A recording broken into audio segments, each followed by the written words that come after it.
With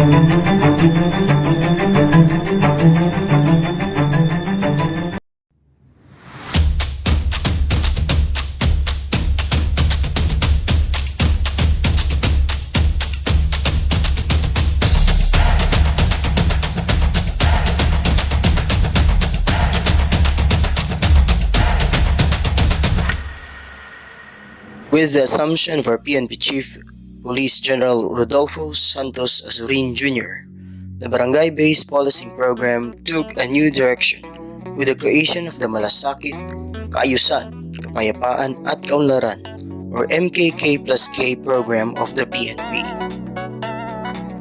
Through the initiative of the Butuan City Police Office, led by its officer in charge, Police Lieutenant Colonel Romel Datuin Villamor, the Barangay Contra Krimen or BKK program was conceptualized, which is a community-based police program of the BCPO and the localized approach of the MKK+K program of our Chief PNP.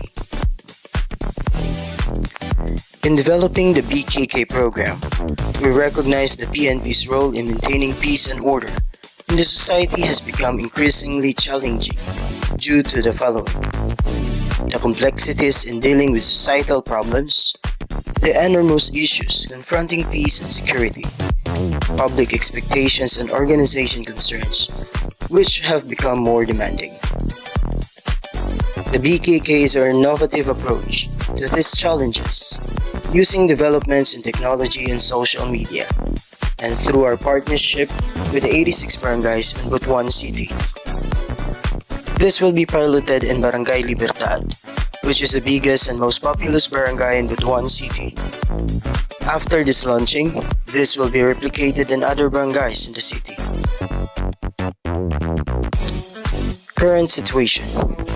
In Butuan City, although it is relatively peaceful, isolated cases of crimes against persons and drug-related incidents still persist. The LGU and the BCPO has been aggressive in addressing the drug problem, with 49 barangays already declared drug-free.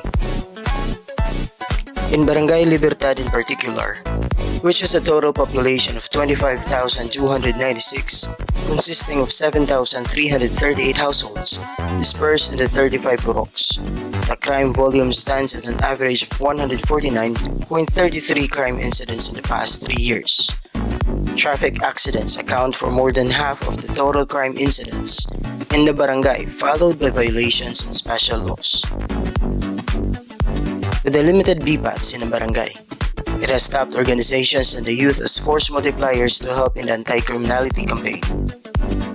In the last 2 years, an average of 143 index crimes and 123 non-index crimes were lodged with a katarungang pambarangay for settlement, ranging from cases of oral defamation, threat, unjust vexation, physical injury, and the like.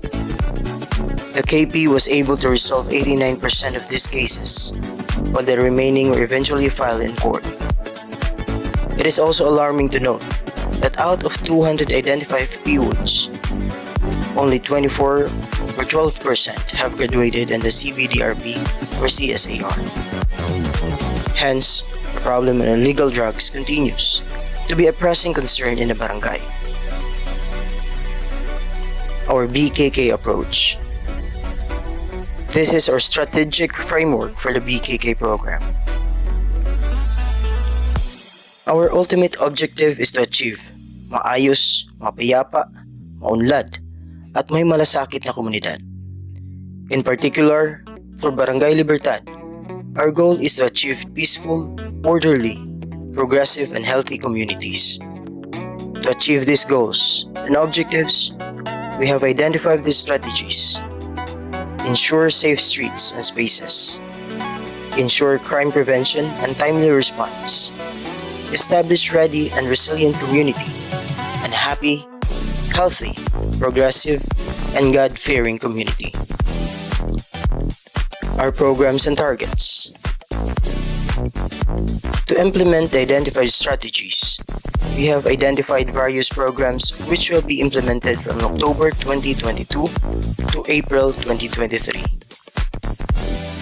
These are our programs to ensure safe streets and spaces. Hayag nga dalan, luwas nga dalan. Our target is to install street lights to 60% of identified dark streets in order to enhance street visibility and reduce possibility of committing crimes. Mata sa dalan, luwas nga dalan. Our target is to install CCTVs in 30% street corners near the new barangay hall to deter crimes. Limpyo nga luna, luwas nga luna. We want to achieve graffiti-free and vandal-free spaces to be able to attain clean and aesthetic spaces in the barangay. Produktibo nga luna, tabang sa maayong panglawas. We want to fully utilize and transform open spaces in the barangay through beautification drives and conversion of the idle spaces into communal gardens so residents can be more productive. Luwas nga kadalanan, ulahan ang tanan. Through various activities we have identified, we aim to reduce traffic accidents by at least 20% to be able to make the major thoroughfares of the barangay safe for motorists and pedestrians. To ensure effective crime prevention and timely police response to incidents, we will implement the following programs. Kapwa ko, bantay ko.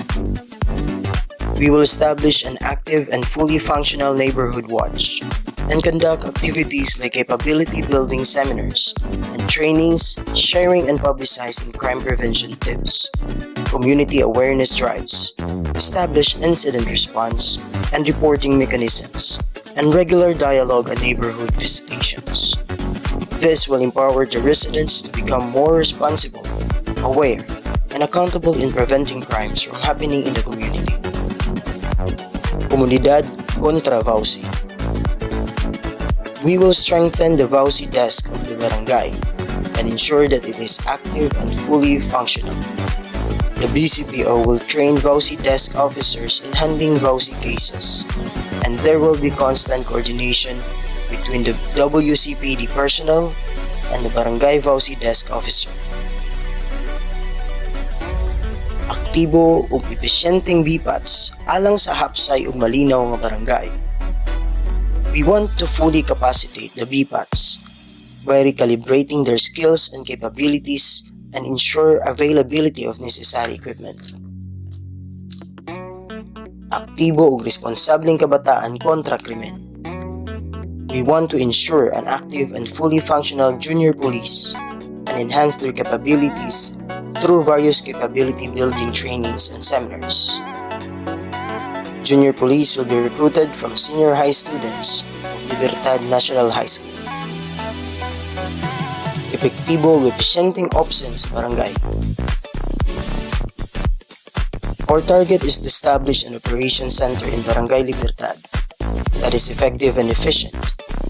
The OPSEN will have hotlines for the community crime reporting, coordinate mobilization of first responders to any incidents, as well as centralized monitoring facility for the installed CCTVs. Barangay Libertad kontra krimen. Our aim is to reduce index and non-index crimes to at least 10% by April 2023. This will be done through activities such as the implementation of intensive night patrol, as well as regular daytime mobile and beat patrollers. In crime-prone areas, sustain public information and dialogue with barangay residents through a pulong-pulong sa barangay or kapihan sa barangay, creation of shared data access, of barangay blotter between the BCPO and Barangay Libertad for early intervention, expansion of current barangay force multipliers, implementation of measures to resolve at least 85% of conflicts handled by the katarungang pambarangay within the period prescribed by law to prevent escalation to either filing cases in court or resulting into crime, and other activities approved during the earlier coordination meetings with barangay officials. To establish a ready and resilient community, 2 programs were included. EMT sa barangay alang sa luwas o himsog na komunidad. An emergency medical team will be created in the barangay as first responders to emergency situations. alerto nga komunidad, luwas nga komunidad.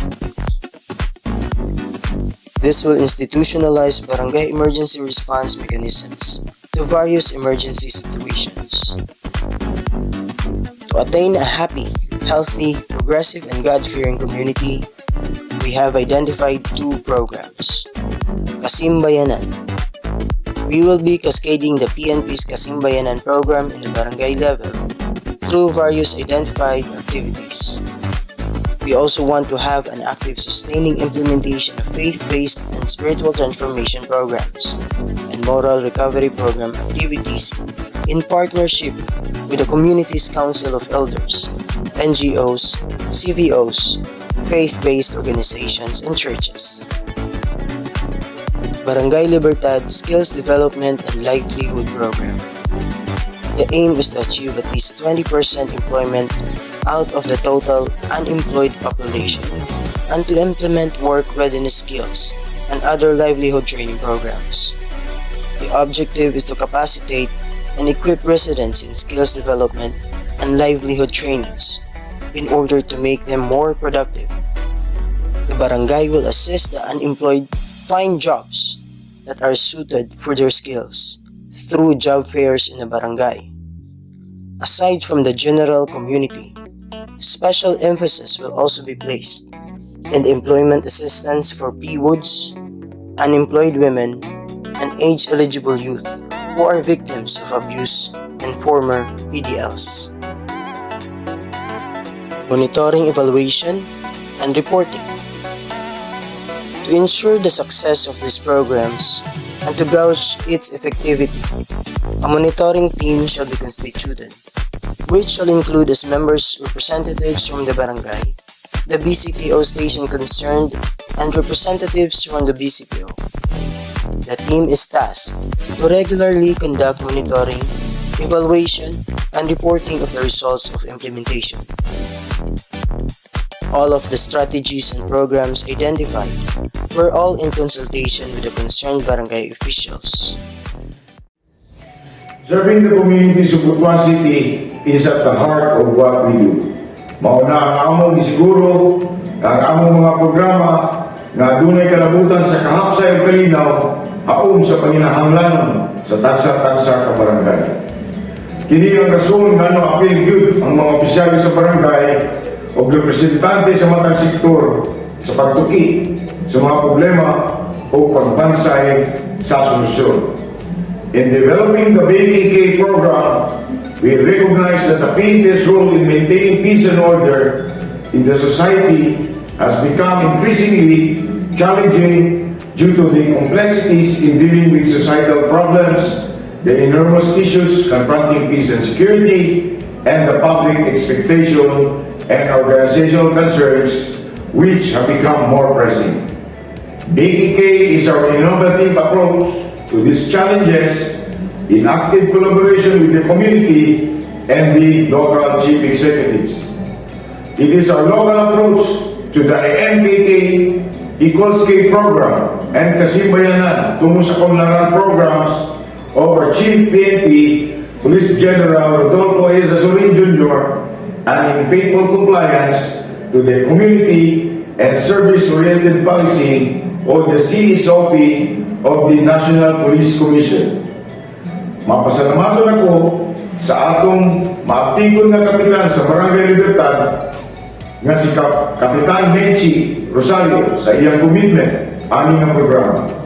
Ingon man usab sa suporta sa atong mga opisyalis sa Dakbayan sa Butuan City, pinaagi ni Honorable City Mayor Ronnie Vicente Regnada ang among danggo ug tinuha na sundugod kani ang kalihukan sa laing 85 ka barangays sa atong Dakbayan. Daghang salamat. The Council of Barangay Libertad, we would like to extend our sincere gratitude to our local government unit headed by our City Mayor and of course to our partner, the PNP, together with City Director Camille Villamor. Thank you for the opportunity for choosing Barangay Libertad to be a part of this program as a pilot barangay. with the mandates of PNP to serve and protect. I know that all of the barangay will be protected by our PNP. So, daghang salamat sa higayon ngayong gihatag. And with this project, the community and our PNP working together, we could have a better and safe community. Ang kriminalidad usa ka dakong babag sa kalambuan sa usa ka lugar. Nasayod kita sa experience sa Butuan karon where we are confronted with high cases of criminalities. Labi ng karon na tuig. So usa ka dakong garbo, usa ka dakong inisyatibo ang himo sa Butuan City Police sa ilang pag-introduce sa barangay contracting program. Inaot na pinaagi niini eventually maresolba nato or atong masulban ang kriminalidad dili lang diri sa sentro sa syudad kundi apil na ang mga kriminalidad na nahitabo sa mga barangayan. Although himuon kini on a pilot testing basis dinhi sa Barangay Libertad, apan dako na kini nga tabang aron makita kung saan pa mahimong epektibo ang pag-implement sa usa ka anti-criminality program. While probably ang inisyatibo dili kaayo bago, apan usa kini kadako nga although himuon lang kini on a pilot basis diri sa Barangay Libertad, apan ang eksperyensya after this is implemented in Barangay Libertad, mahimo kini usa ka dakong lesson kung saan pag-improve, kung unsaon ang mas epektibo nga pag-implement sa barangay contracting. Atong ipanghinaot kung mapadayon ang mapadayon o ma-replicate sa abang mga barangay sa barangay contracting aron sa pinatibok ang kasulbaran sa kriminalidad dinhi sa atong syudad sa Butuan. With this, congratulations sa Butuan City Police Office for undertaking this very significant program. Not only for Butuan City Police, but labi na gyud sa tibuok syudad sa Butuan. So this can be considered also a flagship program of Butuan City in its fight against criminality. Congratulations.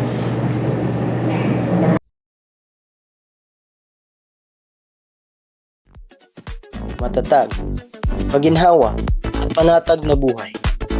This is the life we aspire to have for all Filipinos in 2040. Under Ambisyon Natin 2040. One of the key aspirations is panatag. Filipinos are secure. Consequently, part of feeling secure is for Filipinos to feel safe in all places in the country. This is where the Philippine National Police comes in. However, we believe that the success of any anti-criminality programs of the PNP needs the active partnership and participation of the barangay. Hence, this community-based police program that we have right now, which is the Barangay Contra Krimen or Bkk program. Moving forward, let us all join hands and actively participate in all activities to ensure the success of this collaborative program. Thank you and good afternoon to all.